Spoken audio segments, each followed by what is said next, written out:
terms of your role, what does that encompass? What do you do? What do you see day to day? So our day to day is dealing with all the inquiries into all of our facilities. And all the inquiries we receive that are not looking for services that we offer. And also the back end of that is our alumni program, which is sort of really important to the ongoing care for individuals, because rehab is just the beginning of a journey. It's about creating a safe space for them once they leave treatment. And considering you've been in the addiction sector for so long, Dale, how do you feel that rehab has evolved since the time that you've entered the industry? So if I go back 20 years ago, it had changed. You know, when I first started working in this industry, there was I refer to it as the Wild West. It was a little bit like that. It was like all you needed was a couple of houses, get yourself a couple of people to work in the houses to support people. People just open rehabs left, right and centre. There was a massive influx. So if I go back to when I started working in the industry, it was you had two sort of choices. You could either afford to go to the really expensive place that all the superstars go to, or you went abroad for treatment. A lot of people used to go to sort of Holland, a lot of people used to go to Belgium, because it was just more cost effective, and people, you know, your general public 20 years ago couldn't afford £25,000 for a rehab place. But so with that, there was a demand, because obviously addiction is, 1 in 5 families are directly or indirectly affected by addiction, whether they wish to admit that. And I would say that statistic's quite old, and it's probably more now. But people would look for options, and unfortunately a lot of people saw that, and it was a lot of people that were surprisingly in recovery that have sort of seen it as a business opportunity, I suppose the best way of putting it. And a lot of rehabs sprung up really, really quickly. No governing body, no real compliance, nothing. It was just like, if you could get a client, you book them in, and most of them would just sit there just doing a basic sort of Minnesota model of the 12-step program, which is probably the most widely used underpinning structure in a rehab program. But it wasn't being delivered by professionals, it was just being delivered by someone that had probably been sober a year. So it had to change. I don't think there was any choice, but it had to change. And I think over the course of 10 years, nothing really changed, and a lot of places opened, a lot of places shut, because they had no real structure, they had no real purpose. And then there was quite a few people that actually started taking it a bit seriously, and sort of saying, if we're going to do this, we need to actually do it, I suppose ethically is the word to use, instead of it just being, let's get a load of people in a group. So then with that, a lot of places then would shut, because people were inventing. And it's funny, because when you first asked me about doing this, I sort of sat and thought about it, and it was the rehabs, including UKAT, including some of the other providers, that they had to kind of take the stand on this, because there was no one monitoring it, there was no governance, you weren't really answerable to anybody. So then providers started putting in their own governance, their own compliance to make this safer. There was no CQC notifications when someone ended up in hospital, there was no complaints process, because there was no one to complain to. So I think that sort of happened over a period of probably about 4 or 5 years, back in, 2016 to 2020. And then people started then getting on board. Then you had the CQC come in, get involved. Now, the way they did it, I don't think that they really thought about it. They sort of came in, started assessing rehab centres like they were care homes. They didn't, I suppose, do their due diligence beforehand and have an understanding of what a rehab unit offers, what a medically managed detox is, what a medically monitored detox is, what the process of therapy is. And they were just looking at the rehabs as care homes. Because fundamentally, when you look at sort of registrations, it is a care home for vulnerable people, but they need to do a bit more work. And again, over the course of probably the last 4 or 5 years, they've improved. Because I think they had to. I don't think there's any choice, but I just think the general thing is everything is now more monitored. Everything is now looked upon, you know, and there is I suppose everything is now answerable. You know, like within our structure, you know, we have compliance officers. Now our compliance, everything is to the hilt. I see that from an admissions point of view, because we will refuse clients because they're medically not well enough to come into even a medically managed detox, and you know, an inpatient detox unit such as sort of Oasis Bradford. And other places will take them, and then you think, how are they taken? Is their compliance as good as ours? Is the structure as good as ours? I don't believe it is. That's what people need to understand about rehab is you have to put the work in. It doesn't just change because you decide to. People you know don't just change the way they behave, you have to change the way you behave. And that comes down to the integrity of the therapists. Now, therapists have to be qualified, which is, again, you ask me what's the difference, they never used to have to qualify. You know, now every one of our centres, therapists have to have the relevant qualifications, and that will come all the way through the core staff within a treatment centre, the people that are working hands-on. You know, they have to be DBS checked, never had to be DBS checked. People never had, there was no governance with it. So it was, everyone now has to be qualified to deliver what their job title says. And so that's changed. We had people that, you know, it always used to be 12-week programs. That's sort of changed now. The majority of clients were coming for 4 weeks. Do I agree with that? No, I think the longer someone can spend in treatment, the more they're going to get out of it. It's that simple. But there are costs involved when you're coming in as a private client. Most of the statutory authorities will still stick to 12 weeks, wherever possible, when they're looking at rehab. But it's sort of something we will always try and encourage. And the longer you can do, the better it is for you. And so that's changed, where it would just literally be people would just come in for a week, you know, 10 days, and it's like it's a plaster over something that needs stitches, you know. So that's changes. That is the governance, the quality of the care, the quality of the therapy that people get. They're actually getting therapy, they're actually getting care. So that's the biggest changes to me, is the governance, and we're answerable. People can ask questions, and you have to respond. As where 10, 15 years ago, someone wrote in a complaint, you could just basically delete it. You know, it wouldn't have to be dealt with. It would be passed over to whoever your senior was, and that would be the last you've heard of it. Do you think there's a significant change that made people rely on rehab in the UK specifically? Because if they just started popping up, do you think it's a case of people being so desperate for help that they've gone to rehab within the UK, or do you think it's a question of they've seen that vast improvement over the years? Well, I think what happened is that, you know, rehab, if you go back to sort of the late 90s, rehab was something celebrities did. The word rehab wasn't sort of something that Joe Bloggs would consider. If people think it cost £50,000, it's luxury manners and so on. So I think that people became more acceptance of asking for help. And I think that, you know, that not only goes for sort of addiction treatment, it goes for sort of mental health treatment. I think over, again, evolution, you know, the whole industry has been quite organic and had to change because of people's needs. And I think that's a lot more to do with now, is that acceptance, people being willing to ask for help. So I think that was always there. I don't think the need for rehab has changed really. I think it's always been there. But it was something you could start asking for. It was something you could say, you know, I can't do this on my own, I need to get some professional help. Unfortunately, at that point, you'd look and there'd be one name, you'd look at, it was 25 grand for a month, and people couldn't afford it. And then I think that's what stemmed from, that's what caused it. I think it became, it sounded quite a quirky statement, I think, but I think there was a period in the sort of late 90s, the early 2000s with rehab, the word became quite fashionable, which helped.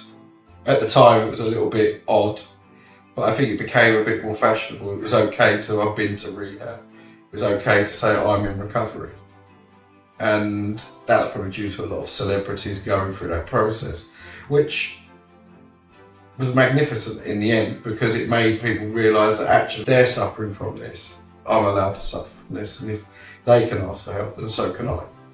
And I think that that's what sort of changed. I don't think the requirement was any different. I just think that it's now become something you can ask for. You know, it's a bit with the mental health stuff the same now. I think that's had the evolution over probably the last decade of where it's okay to say I'm sad. It's okay to say I'm depressed. I feel anxious. You know, where you go back 20 years ago and that weren't really acceptable. It was acceptable, but it was GP, chuck your Prozac, and that would be literally the support you'd get, when actually what you need to do is you need to talk to someone. You need to go through the process with people, you know, and look at where this stems from, what causes it, you know, how we can help people develop and change. So it's just been that natural evolution of like, it's okay to ask for help. We've touched upon the celebrity kind of glamour of it all, that it became quite fashionable, as you said. That stigma, though, to seek out for help is still underlining for some people in this day and age. Do you think that that's something that you, as in your position here at UKAT, you feel when people call? There's always going to be a stigma with certain people, but I think that's more to do with individuals' personality. We see that there's, you know, we deal with a lot of phone calls. There's quite a big cultural divide. There's certain cultures and, you know, that it's still really frowned upon. Generally, I don't think it is anywhere near the stigma. I think that you're never going to remove the stigma. There's always going to be people that have zero understanding of what addiction is, and it's their fault. You know, there's always going to be that. Same with everything. That's never going to change, but I think that it's just back to, you know, sort of what I said earlier. It's now okay to ask for help. You're always going to have people's personal opinions, you know, that they want, oh, they're a drug addict, just leave them be. They've chose to be in this position, you know. When most of the science, most of the therapeutic stuff disagrees with that, but then it's probably easier for some people to just put their head in the sand and say, I don't want to look over there, I'm going to look over there instead. Carry on doing what they're doing. And in terms of the therapeutic practices, so you've touched upon the 12-step program before. That was probably the first initiative that people really came to understand what rehab was and what they do. How do you feel that that's evolved over time, and do you think that there's something that has evolved or that UKAT does that is beneficial for people that are trying to seek help? I think, again, it's, you know, we keep using the word evolution, which, you know, and it became throughout, I suppose, good practice. You know, most centres across the globe will be underpinned by a 12-step program, but not all of them. You know, you have to have other options because some people will have a block on the 12-step program. And I think with therapy, it used to just be quite basic therapy. But I think that over the course of time and people's understanding of human beings and, you know, CBT really works well. You know, DBT really works well. Actual psychotherapy works really, really well within a treatment program, and I just think that the core of it will always be group therapy, because you will find that identification with another individual that's in the same boat, that removes a lot of your loneliness, removes a lot of your I'm the only person in this position. I think you have to have a professional understanding of therapy to underpin and back that up, and I think it needs that support. And I think that, again, I think it had to happen. I don't think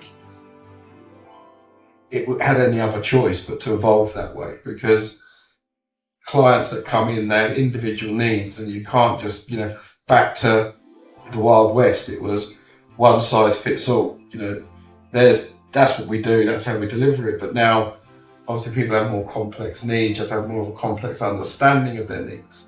And so there's other therapies, you know, just even things like yoga, you know, Reiki.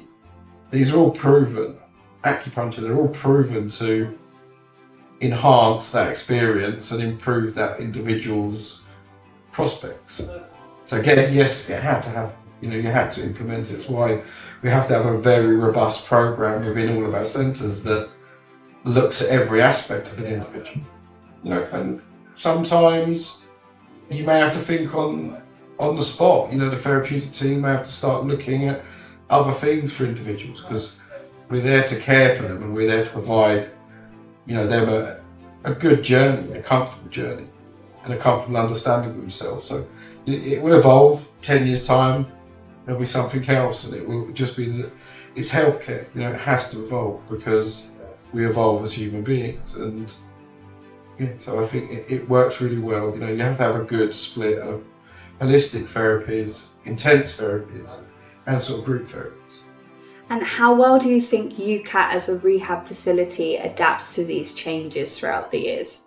Well, I think this is going to be like a really weird example to give, but how our adaptability worked. You know, COVID was massive for the world, wasn't it? It wasn't just rehabs. But rehabs, we got no guidance, absolutely no guidance whatsoever from anybody. I remember being in this office a few weeks leading up to COVID, and it was like COVID. Everywhere you looked, everyone was talking about COVID and stuff, and then we're sort of sitting there waiting for the government, anyone to come out with something. But the addicts got forgotten. They're not the ones they're worrying about. You know, it will always be the way. The addicts will always get forgotten because of the stigma stuff we talked about. And then got to that Friday where they locked everything down, and we were like, well, what are we going to do? You know. And our adaptability as a company, we were one of the only rehab providers that managed to stay open. You know, we stayed open because we were having hours and hours of meetings of how we can do this, because it's not going to go away. You know, how do we achieve this? By sticking to the government's guidance, but the guidance they were giving to the general public, because they weren't giving anything for rehabs. You know, and then it was, we stayed open, everyone else would get a phone, are you shutting? We're shutting. So the adaptability was there, and we progressed really, really well within that, you know. And then don't quote me on exact dates, because someone might fact check me, but you know, we went into lockdown, I think it was the 26th of March. And the first statement that came out about residential rehab from the government was the end of July. But we stayed open. You know, we managed to achieve it, managed to keep safe, we managed to keep COVID as best of our ability out of our facilities. So that's a point of adaptability. That's proof that we can, you know, on a very, very large scale across all of our facilities, we changed significantly what we offered. You know, how we delivered that. You know, people were in their rooms and so forth. Everything had to switch to being online because you couldn't have nothing face to face. And that sort of was really significant. And I remember sort of saying, you know, when we sort of coming out of COVID, that especially the operations team, you know, so the team behind the scenes, they're not the therapists, they're not the people that work in this office with me, they're the people at the back end of this, looking at the compliance, you know, looking at safeguarding, looking at what we do to care for our clients. You know, we had to tip our caps to them, because we were one of the only people that stayed open and managed throughout that 18-month to nearly 2-year period, we continued to deliver a really, really good service that was helping people that needed that help. Because unfortunately, one of the negatives of COVID, you know, there's loads of negatives obviously, but isolation, it was forced upon. An addict loves to isolate. They can isolate, they've got no one to challenge them. You know, from the back end of that, we've seen a significant change in, you know, our client base. The needs are a lot more complex. You know, these people hadn't left the house for 2 years, they hadn't been to a doctor, and then all of a sudden it's like their addiction will become debilitating. So yeah, so that's where we had to adapt. That's the most significant thing I can think of in recent history, you know, where I'd say UKAT led the field, you know, because most of the other providers in the UK gave up at COVID. They gave up and said, actually, this is too much work to do this. We're just going to shut up. We're going to shut shop for a little while. It's just the easiest solution. We didn't do that. You know, we said, okay, how do we carry on helping people? You know, and that is a great level of risk to the staff that work for us. But everyone rolled up their sleeves, put their masks on, and got on with the job. You know, we didn't give in. We didn't just go for the easier option. And in terms of keeping up with the trends throughout addiction, so obviously you've mentioned COVID and how UKAT as a company adapted to that. How do you feel we adapt to the ever-change or the never-ending changing in therapy? Because new therapies come out, new systems come out. How does UKAT keep Well, up? I wouldn't say we keep up. I would say that the majority of this stuff, we're at the front of it. So I would say that, do we keep up? Yes, sometimes we have to. But in general, I would say, even with in relation to working with our compliance, we've had inspectors come into our centres and ask for permission to kind of nick what we're doing, for compliance. So I don't think we keep up. I think that we're at the front of this. I think that will probably get, again, frowned upon. People might roll their eyes and so forth, but that's my belief, is that the majority of this stuff, compliance, therapeutic, looking at what best practice, we're at the front or in the top 2, top 3 of doing this within this country. Yes, we will go and look at, some of the developments in, say, somewhere like America, because by default, they're 52 times the size of this country. They've got 52 times the amount of addicts. Just, rough, basic math. So they have to be at the forefront. But I'd say within the United Kingdom, we are the trendsetters. We are the people that, I see it. We launched our alumni in 2016. And now there's a few other providers that do an alumni. Just because our aftercare, people have now, they do a 12-month aftercare package. So we're at the front of this, and that's my genuine belief, is that yes, we will look at other things and go, well, that's actually quite good, but the majority of it, I believe that we're the ones they're looking at to say, what are they doing? In terms of mental health, that's also something you've touched upon briefly during this discussion. That's obviously evolved, and that's been stigmatized in the past too, as you've mentioned, and that's evolved so much that people can openly discuss their mental health issues, varying from depression up until schizophrenia. How does UKAT adapt to the mental health aspects that people have within the facilities? When we sort of use the term sort of mental health, there's different scales of this, isn't there? So someone that's dual diagnosis, that's all quite settled. You've just got to get them detoxed and stable on their medication for their dual diagnosis is quite something that you can easily adapt to. But I think it's about being very careful, with clients' individual needs. And I think if sometimes you have to sort of stop, and it's very difficult for the individuals, because it's a little bit like the chicken and the egg, where what came first? You are dependent on a substance. You're physically dependent on a substance. If you don't have that substance, you feel depressed and you feel anxious. You don't want to leave home. If you've ever used uppers, paranoia.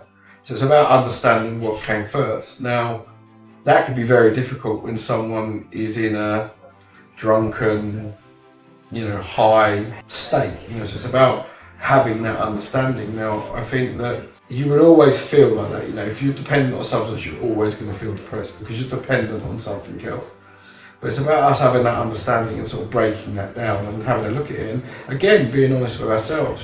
Sometimes you'll bring a client in, and from the point of our contact to our assessments to the doctor's assessments, the addiction is the primary. You get them 3 or 4 or 5, 6 days into their detox process, and it becomes very apparent that actually the mental health issues came first, and they are the primary. And then that's about then going back to that individual, that individual's family, and saying, look, we need to end what we're looking at, the addiction here, and you need to maybe look at the mental health stuff, and then we come back and we re-look at the addiction. We have our London clinic where we can treat a lot more intensive in regards to directly people with mental health disorders. But I'd say it's about that understanding of, what came first, and keeping working with the individual. Because again, sometimes it can go the other way. It can be okay, look at this, on paper, this client doesn't look like they're going to be suitable. So let's get them face to face, let them see the doctor, let's see what we can do to help. It's about trying to help them. And I think that, that's what we'd look at. I think if someone's got a mental health issue, like quite a severe mental health issue, then coming straight into a rehab isn't the correct environment. And luckily we've got enough morals about us that we happily say that to an individual, to their parents, and say, unfortunately, we need to get this addressed first. So again, it is on an individual basis. It's having to evolve. We have quite a few now, I'm not going to sort of say names because of the psychiatrists that work with us, so we can get someone to a point of their treatment, and now we can get them, get a full psychiatric assessment done if required. We can do that post-treatment, during treatment, before they come into treatment. And it all just depends on the individual and how they're presenting. We don't really go on a diagnose by mum, it's sort of, which is really difficult. They've got bipolar, they've got ADHD. So have they ever seen anyone in regards to, no, I know they have, it's okay. But we do need to look at this from a professional standpoint and say, okay, so this person there's some neurodiversity issues here, they're on the spectrum. Okay, this has all been diagnosed. Okay, so now we can work with, it's about having that understanding. And again, I keep using the same word, individuals. Looking at what an individual's needs are and looking at how best we can support and help them. But also having that ownership of we can't help everybody. And that sometimes the best thing for us to say is, we're really sorry, but maybe you need to look at something that's more secure and more, a mental health facility, because we're not a secure unit. We have no powers of restraint. And sometimes people will be at that point with their, their mental health issues that they need that environment. It's about being honest with people. And do you feel over the years in your position that you've noticed the shift and change of people stating more about what their mental health issues when they call up initially? I would say it's changed because back to the, what I said earlier, people are allowed to talk about it. The stigma's removed from it. So yes, people are quite happy to say it now. I think that have the needs of our clients changed drastically? Probably not. But they now have more of an acute understanding of what is possibly going on for them. There is the flip side that you then get Dr. Google, where people have got every ailment that they can find, and it's like, well, where did this come from? But I think that what I have noticed over a period of time is sort of polysubstance use. The amount of where you go back 20 years ago and you'd be an alcoholic, you'd be a heroin addict, you'd be a cocaine addict. Now it's just sort of all mingles into one, and it's sort of, okay, let's start removing the layers of the onion to try and look at what is actually going on. But yes, people do talk about it a bit more. So in answer to your question, I suppose, yes, it is mentioned a lot more on the telephone, but I don't think that's anything to do with the individual, but people being allowed now to talk about how they're actually feeling. How do you think peer support has evolved throughout the rehab overall since you've been in your position? Well, if I go back to when I first sort of started working in treatment centres, and like I said, when I referred to the Wild West, it was like, I think people used to come in, do rehab and get like sort of 4 group sessions after treatment, and that was literally it. Now, that then pushed people back to that point of isolation because they didn't really know where to go. We've always encouraged people, once they complete treatment, is that maybe seek a therapist if you feel there's more stuff that you need to look at, but also try and get into sort of fellowship meetings, AA, NA, CA, or smart recovery for people that are not sort of on what I call the anonymous standpoint, where they don't want to go down that sort of course of thing, because it doesn't change. You don't change in 4 weeks, you don't change in 12 weeks. You might change in a year, 18 months, but you don't change that quickly.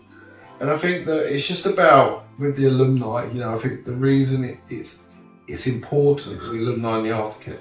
So the aftercare is delivered by the therapist that the clients will be working with in that facility. Again, a positive from COVID. Now, you can do it all online and so forth, and which for us as a company we've stuck to, because we find that so many more of our clients engage with the aftercare where they can just log on a computer at home. You know, it's not, they ain't got to drive from Wigan back to Runcorn or something for an hour's session. So that's something, again, we've adapted to, and it's sort of like we get more engagement from our aftercare since COVID than we ever did before then. But I think with the alumni program, it's about also, we will give sort of talk, we do events, we do that, and that's about them meeting up with other individuals, you know, to say, okay, it's okay to be me, and I can still have a bit more of a life. But the most important thing, I think, is the ongoing phone support. You know, it's about that.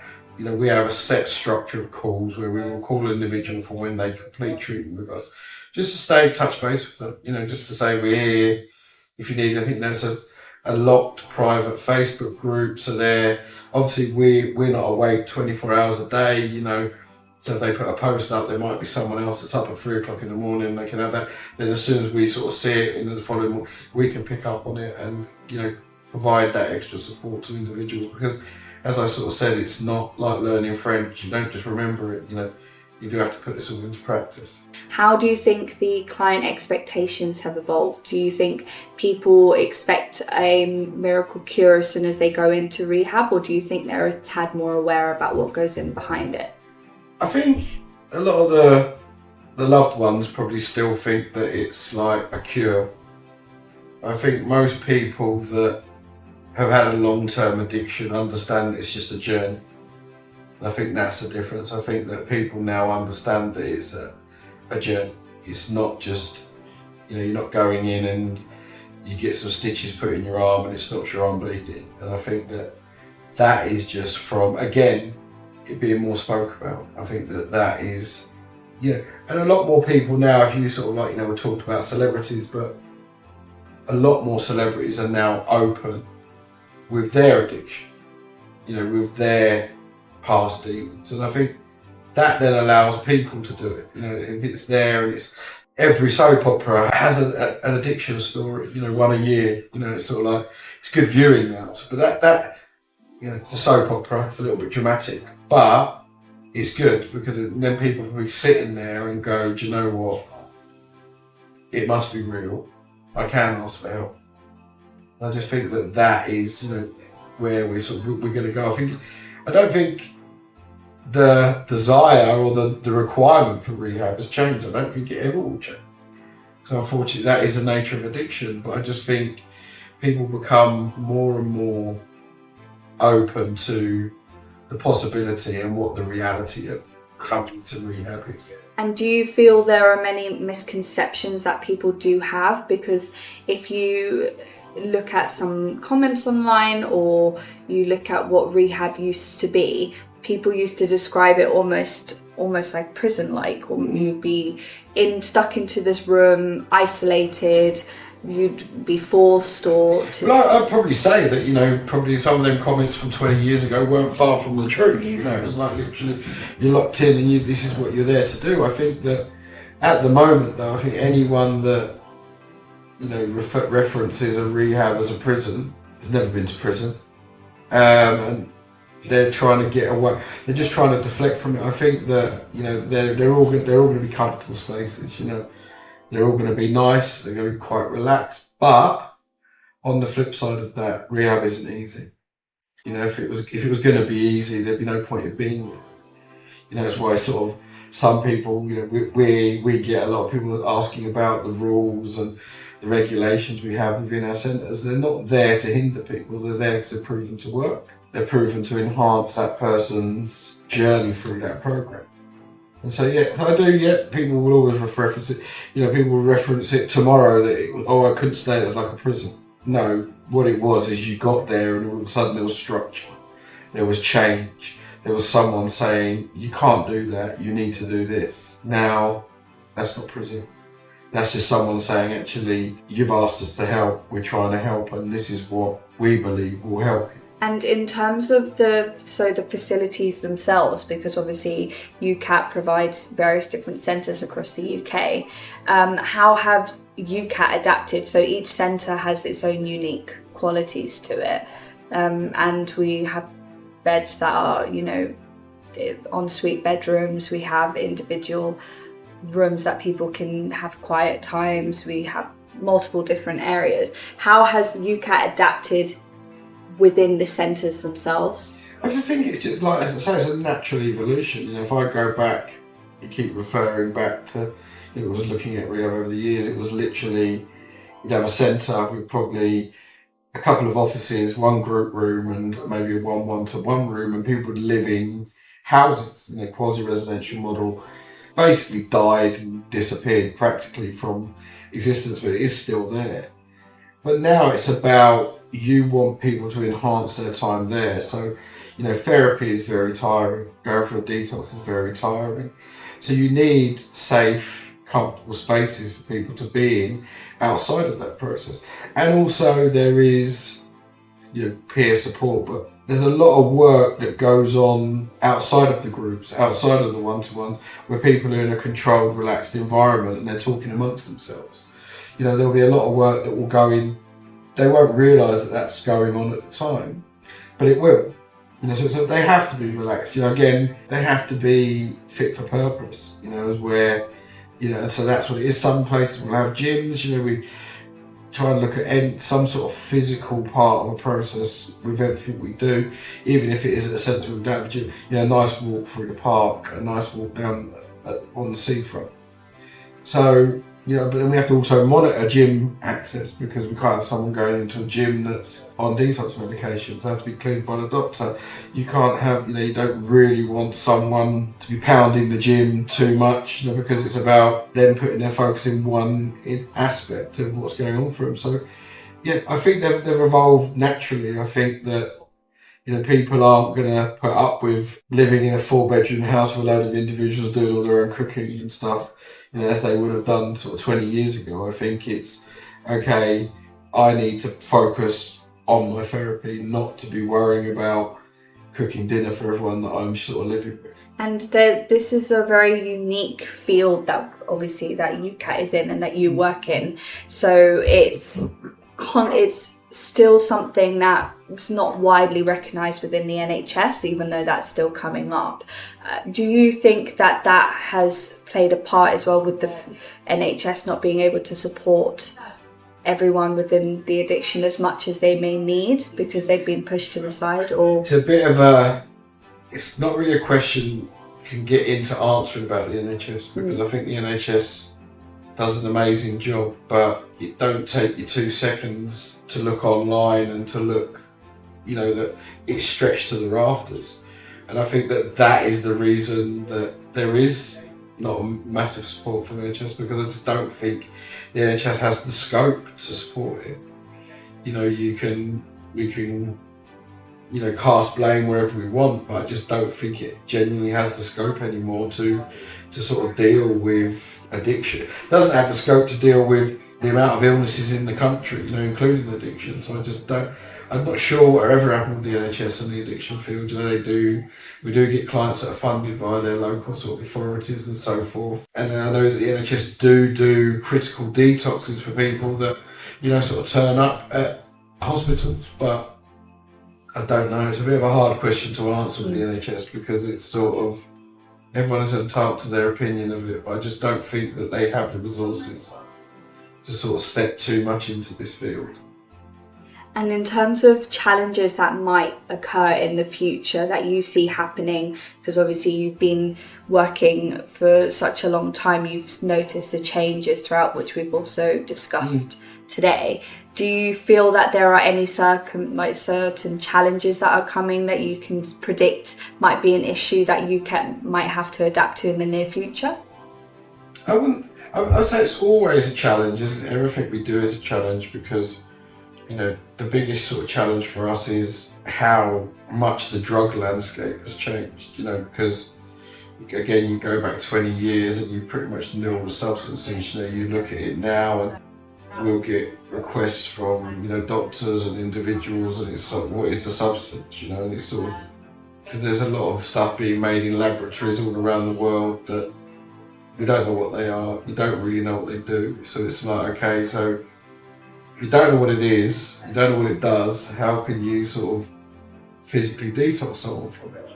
And most of our doctors are quite specialist in it, and most of the time they will have an answer, but there are cases where it's like, you know, I've researched this and it would be a massive detox, and I don't think we can sort of, you know, achieve it. And that would be our biggest challenges, is the way that designer drugs, for choice of a better word, are adapted. You know, people not really having an understanding of what it is they're taking. You know, your old school thoroughbred heroin addicts used to know what they were taking. You know, they can tell you other bits of it, but now it's just, there's so many different drugs out there that I think that, again, that's something that the government need to look at. You know, it's sort of, you get people making the molecular structure changing one point of a chemical makeup that makes it a legal substance because they've changed it slightly, but it has exactly the same effect on an individual. You know, and I think that, you know, alcohol, the relationship the world has with alcohol is, you know, quite daunting at times. You know, it's our biggest client, will always be our biggest client. But it's accepted, isn't it? You know, it's accepted in society. I still remember going back about 10 years ago, and it still baffles me to this day that, you know, it's coming up to Christmas soon, isn't it? Coming to the fest, and you're going to start getting all the adverts about drink driving, and you can't drink and you can't drive, and, you know, the levels and so forth. I think we need to go to more of a Scandinavian model with drink driving, and that is, if you drink alcohol, you shouldn't drive your car. Full stop. There's no grey area. That's, again, my opinion. But then on the flip side of that, you can go and fill your car up at the Shell garage down the road there and pick yourself up 4 cans of Foster's if you want. You know, where, you know, that's commercialism, I get, but it's like, where is the logic in that, you know? Yeah, mass consumerism, I suppose, when it comes to... Then again, you know, you look at, say, it's been like that in France and Spain for years though, hasn't it? And I just think I just find it baffling. Just can't get my head around it, but, you know, and they're changing a lot, and I think that, you know, one of the bizarre things you sort of look at is that, you know, cigarettes, and it's sort of like, you know, packaging's banned and everything's banned, it has to be behind closed doors, but then alcohol, it's glitz and glamour. You know, you've got celebrities, you know, advertising it and so forth, and or it's creating their own, massive, you know, massive commercial, you know, presence of it, you know, all over everywhere, you know, the telly and everywhere, you know.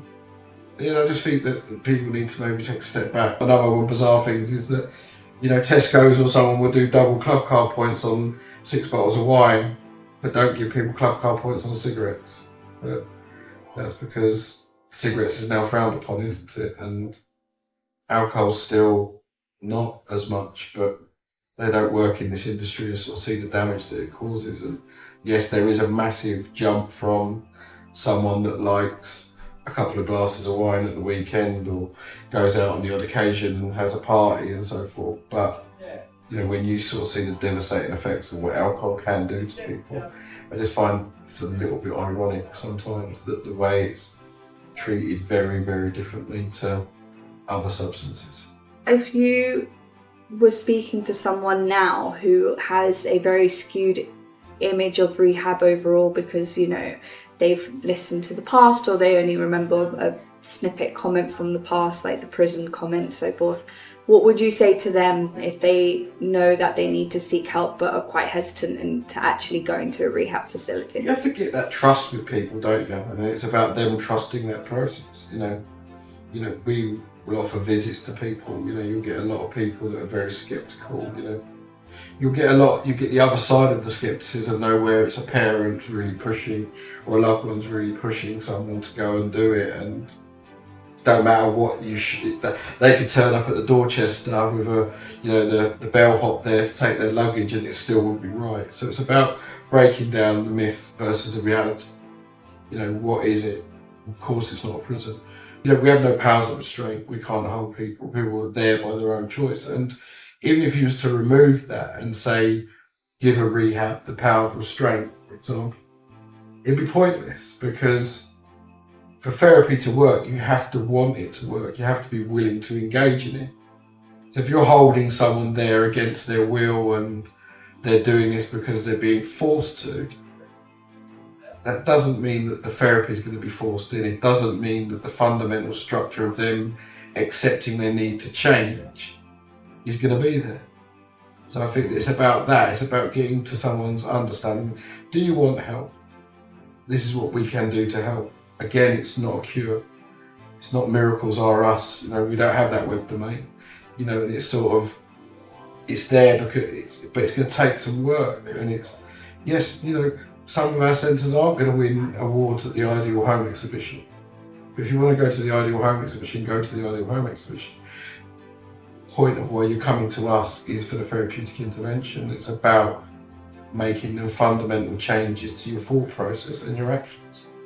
So I say, that's it, it's try and break down the barriers, because there always will be some.